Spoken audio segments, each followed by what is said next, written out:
BBC News at 6 o'clock. This is Chris Aldridge. Good evening. Theresa May is under growing pressure to step down amid signs that Cabinet support for her latest Brexit plan is ebbing away. A Cabinet Minister has asked to see Mrs May tonight to protest about her proposals. The UK's steel industry has suffered a devastating blow with the collapse of the second largest producer. Thousands of jobs in North East England are at risk. A BBC undercover investigation has exposed staff at a specialist hospital abusing and taunting vulnerable patients. The road rage killer Kenneth Noy, who stabbed a man on a motorway slip road, is to be freed from prison after serving 19 years of a life sentence. Sir Philip Green's retail empire is to close more than 20 stores as part of a rescue plan. Theresa May is facing calls to resign as opposition intensifies to her latest Brexit plan. Several cabinet ministers have suggested the Prime Minister cannot stay on, with one saying it's the end of the line. This afternoon, Mrs May told the Commons that the Withdrawal Agreement Bill, which includes different customs options and a possible vote on a further referendum, would be published on Friday.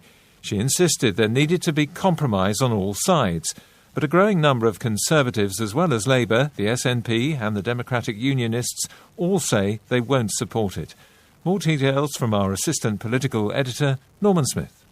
Theresa May tonight faces not just rapidly crumbling support for her Brexit deal, but a growing clamour for her to stand down and signs of a looming cabinet revolt. It's understood the Home Secretary, Sajid Javid, has this evening asked to see the Prime Minister to protest at the inclusion of a possible referendum in her new Brexit deal. The Foreign Secretary, Jeremy Hunt, has also asked for a meeting, while other cabinet ministers have privately told the BBC they do not believe Mrs May can go on.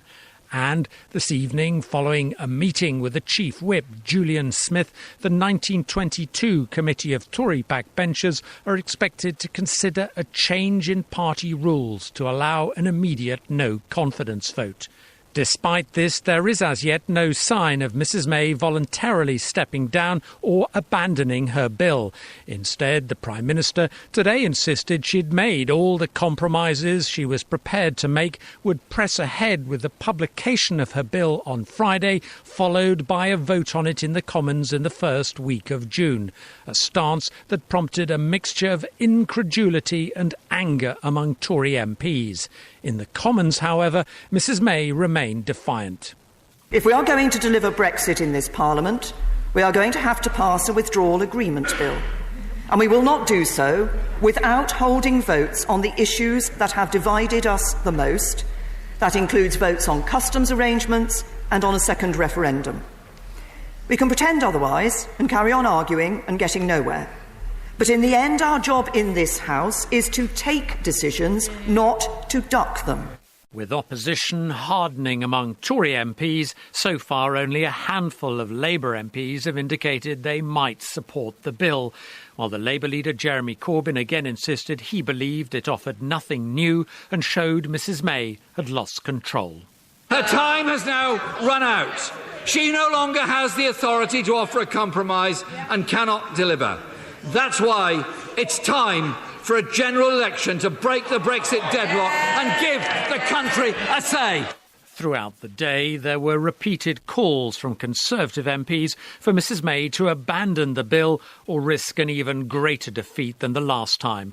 Several cabinet ministers, including Michael Gove, conspicuously failed to confirm that the deal would be brought back to the Commons. Even supporters like the former cabinet minister Nicky Morgan urged Mrs May to think again. I will probably vote for the bill when it comes back, but please can I ask the Prime Minister to reflect very carefully on whether it should be put to Parliament, because the consequences of it not being passed are very serious. Despite tonight's meeting of the 1922 committee, most Tory backbenchers seem inclined to await the expected disastrous European election results on Monday before launching a fresh move to oust Mrs May. Some, like the former Cabinet Minister Priti Patel, are also calling for a clear-out of the Cabinet. The Cabinet, quite frankly, failed in actually being direct and standing up for Brexit, and they failed in actually questioning the leadership approach over Brexit as well. So I think it is now a matter of time where we see change, and I think that change will come.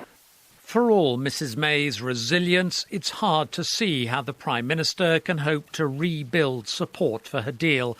Indeed, the consensus among many Tory MPs on all sides appears to be that the Prime Minister is now unlikely to survive long enough to bring her deal back to the Commons next month. British Steel has collapsed, putting more than 4,000 jobs in the UK at risk and endangering 20,000 others in the supply chain.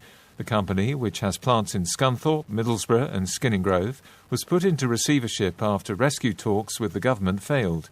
The official receiver will now run the firm. The Business Secretary Greg Clark said potential buyers had already made contact.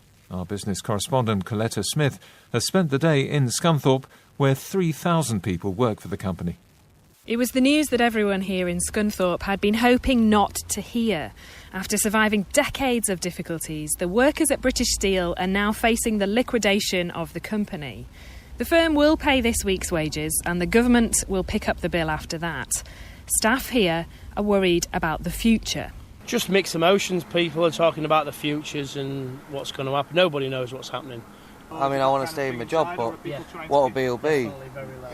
Can't do anything, it's above our pay grade. So. Apparently we're getting special managers to ring us and let us know what's happening, but still left in limbo and don't know what's happening. Everyone in this town has a connection to the steelworks, and they've been living in the hope for the last couple of weeks that the government might step in and bail them out. The order book has been running dry, and one worker told me that finished products litter the factory floor with no customers to send them to. The owners of British Steel, Greybull Capital, say that's because many European clients are worried about what tariffs they would have to pay after Brexit. So they needed the government's help. But the Business Secretary, Greg Clark, had already ruled out nationalisation and said ministers couldn't give the firm any money because of rules against state aid. The government was willing to consider making a cash loan to the company and worked hard to investigate exhaustively the possibilities of this. However, the absence of adequate security, no reasonable prospect that any loan would have been repaid, and the shareholder being unwilling to provide a sufficient cash injection itself, meant that this did not meet the required legal tests. It's not just the workers here who'll be affected. Around 20,000 jobs depend on this plant, like Vicky Corridon's site safety business. It has the knock-on effect of not just in this town, but what's happening in other towns with companies that have supported the steelworks, from road haulage to the training to all other industries and manufacturing for items for the steelworks. Charlotte Childs from the GMB union called for the company to be put into public ownership. Private equity hasn't worked for British Steel. We urgently need a sustainable option to save the plant and jobs, and that's why public ownership must be on the table. It was good enough for the bankers in 2008. I think it's good enough for the steel workers and their families in Scunthorpe today. The hunt is now on for a buyer for any or all of the business, but the prospects aren't good. If no one can be found, then the firm will be wound up, thousands of people made redundant, and the centre of gravity sucked out of this town. The UK steel industry has been hit by a combination of factors in recent years, including higher energy costs, overseas competition and falling global prices.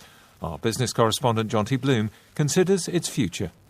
Steel was the cornerstone of the Industrial Revolution and is still seen by some as vital to the defence industry and an essential national asset. But in the UK, it's in long-term decline. If Scunthorpe closes, only Port Talbot in South Wales will remain as a major steel producer, and an industry that still employed a third of 1 million people in the 1970s will have fewer than 30,000 workers. The official receiver will try to find a buyer for British Steel, and to do that, Gareth Stace, Director General of UK Steel, the industry's trade body, says it's essential the plant keeps running. The key thing here today for that steel plant is to ensure that it doesn't stop producing steel, because as we'll know, you don't just turn on and off steel production. Once it turns off, it stays off. So the key thing today is to ensure continuity, and then industry and government to work together to find a buyer. But finding a buyer for a loss-making company in an overcrowded industry won't be easy, and the collapse of British Steel will raise further questions about the role of private companies that buy and try to turn round failing businesses. Grey Bull, which invests money for two wealthy families, also tried to rescue Monarch Airlines and Comet's electrical stores and failed. Yet it charges the businesses it owns large management fees and high interest rates on the money they borrow. It's now left the taxpayer to try to rescue British Steel. An undercover investigation by the BBC's Panorama programme has found vulnerable patients being mocked, taunted and intimidated by abusive staff at a private hospital in the northeast of England. 16 permanent staff have been suspended at Walton Hall Hospital in County Durham, and a police investigation is underway. The hospital looks after patients with learning disabilities or autism. Investigation comes 8 years after Panorama exposed the abuse of patients at another mental health hospital, which led to promises that such institutions would close. Here's our social affairs correspondent, Alison Holt. The privately run Walton Hall Hospital looks after about a dozen NHS-funded patients with learning disabilities or autism whose behaviour can be challenging. Undercover filming shows staff verbally abusing, mocking and taunting patients, even boasting about hurting the very vulnerable people in their charge. One patient, a young woman who's profoundly autistic, should only be looked after by women. She's frightened of men. But when she gets upset, male care staff are brought in and the women are deliberately sent away. The female carers are told to go away for 5 minutes, leaving the men taunting the young woman. Her screams can still be heard at the end of the corridor. She's not like two men on her odds. No. Professor Glynis Murphy is a leading expert in the care of people with learning disabilities and autism with challenging behaviour. It's like torture. I think it is like psychological torture because she's stuck there. She can't actually get away. It's a secure unit and they are deliberately taunting her, deliberately upsetting her. Signet, the company that recently bought Walton Hall, says it takes the allegations extremely seriously, that it's cooperating with the police investigation and that it's transferring patients out of the hospital. 8 years ago, Panorama exposed abuse at Winterbourne View, another hospital for people with learning disabilities and autism. Government promised